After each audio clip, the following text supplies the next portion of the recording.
యోగా అనేది కేవలం ఒక వ్యాయామం కాదని అది భారతీయ సనాతన సంప్రదాయమని ప్రపంచానికి అందించిన ఒక అద్భుతమైన జీవన విధానమని శారీరకంగా మానసికంగా దృఢంగా ఉన్న యువతే మన నవ భారతదేశానికి నిజమైన సంపద అని కేంద్ర ఉక్కు భారీ పరిశ్రమల శాఖ సహాయ మంత్రి భూపతిరాజు శ్రీనివాస్ వర్మ అన్నారు. అంతర్జాతీయ యోగా దినోత్సవాన్ని పురస్కరించుకుని భీమవరంలోని విష్ణు ఇంజనీరింగ్ కళాశాలలో శనివారం విద్యార్థులతో భారీ ఎత్తున ప్రత్యేక యోగా కార్యక్రమాన్ని ఘనంగా నిర్వహించారు. ఈ కార్యక్రమానికి కేంద్ర మంత్రి భూపతిరాజు శ్రీనివాస్ వర్మ, జిల్లా జాయింట్ కలెక్టర్ రాహుల్ కుమార్ రెడ్డి ముఖ్య అతిథులుగా హాజరై విద్యార్థులతో కలిసి ఉత్సాహంగా యోగాసనాలు వేశారు. ఈ సందర్భంగా కేంద్ర మంత్రి శ్రీనివాస్ వర్మ మాట్లాడుతూ యోగా గొప్పతనాన్ని ప్రపంచానికి చాటి చెప్పాలనే దృఢ సంకల్పంతో ప్రధానమంత్రి నరేంద్ర మోదీ 2014 సంవత్సరంలో ఐక్యరాజ్య సమితిలో చేసిన ప్రతిపాదనకు 175 దేశాలు ఏకగ్రీవంగా మద్దతు పలికాయని కేంద్ర మంత్రి గుర్తు చేశారు. నేడు భారత విదేశీ వ్యవహారాల శాఖ ఐసీసీఆర్ సహకారంతో అంతర్జాతీయ యోగా దినోత్సవాన్ని ప్రపంచవ్యాప్తంగా ఒక పండుగలా జరుపుకుంటున్నారని హర్షం వ్యక్తం చేశారు. కేంద్ర ఆయుష్ మంత్రిత్వ శాఖ ఆధ్వర్యంలో ఈ ఏడాది యోగా సంఘం పోర్టల్ యోగా 365 ద్వారా 100 రోజుల ఉచిత లైవ్ యోగా శిక్షణను ప్రజలకు అందుబాటులోకి తెచ్చామని అన్నారు. ఈ ఏడాది ఆరోగ్యకరమైన వృద్ధాప్యం కోసం యోగా అనే ఇతివృత్తంతో కోట్లాది మంది యోగా సాధన చేస్తున్నారని ఆయన తెలియజేశారు.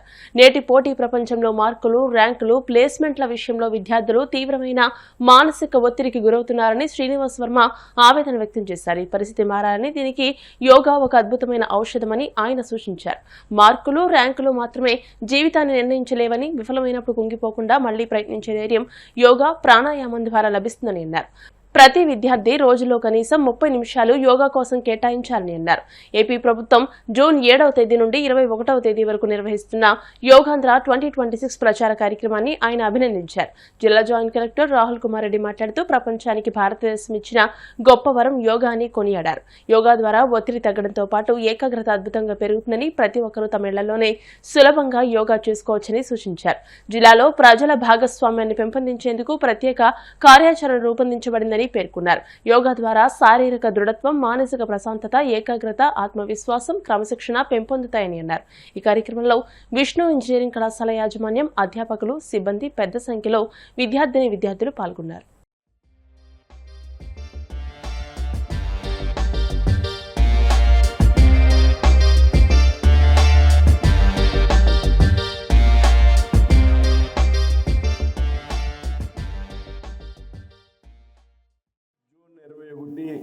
ఐక్యరాజ్య సమితితో అంతర్జాతీయ యోగా దినోత్సవంగా ప్రకటించబడినటువంటి రోజు, ఏదైతే భారత ప్రధానమంత్రిగా నరేంద్ర మోడీ గారు బాధ్యతలు స్వీకరించాక ఏదైతే భారతదేశం యొక్క ప్రాచీన సంపద, భారతదేశం యొక్క జీవన వైవిధ్యం అయినటువంటి యోగాని ప్రపంచానికి పరిచయం చేయాలనేటువంటి ఒక ఆలోచన నరేంద్ర మోడీ గారు చేశారు.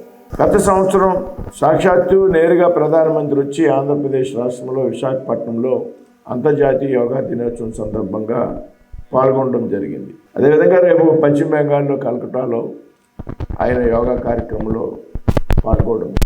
ఏదైతే 50 సంవత్సరాలు 40 సంవత్సరాలు వచ్చాక యోగా ప్రారంభిద్దాం అనేటువంటి ఆలోచన సరైంది కాదు. అప్పుడు కూడా మళ్ళీ శరీరం సహకరించేటువంటి అవకాశం లేదు. యోగాని ఈ వయసు నుండి కూడా ఒక అభ్యాసంగా మనం ఏ విధంగా తరగతి గదిలోకి ప్రాముఖ్యతనిస్తామో క్లాస్ రూముల్లో, ఆ విధంగా ఉదయం ఒక 30 నిమిషాల పాటు లేకపోతే సాయంత్రం ఒక 30 నిమిషాల పాటు యోగాని అభ్యాసం చేసినట్లయితే మన యొక్క భవిష్యత్తు కూడా మరింత మెరుగుపడేటువంటి అవకాశం ఉందనేటువంటి విషయం వాస్తవం, యథార్థం. ఇవాళ మనం తినేటువంటి తిండిలో పటుత్వం లేదు.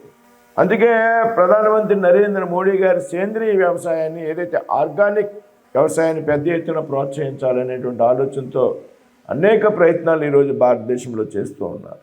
మన తల్లిదండ్రులకు, తాతలు, ముత్తాతలకు ఉన్నటువంటి ఆరోగ్యం వేళ మనకు లేనటువంటి సందర్భం మనంతా కూడా గ్రహించాలి.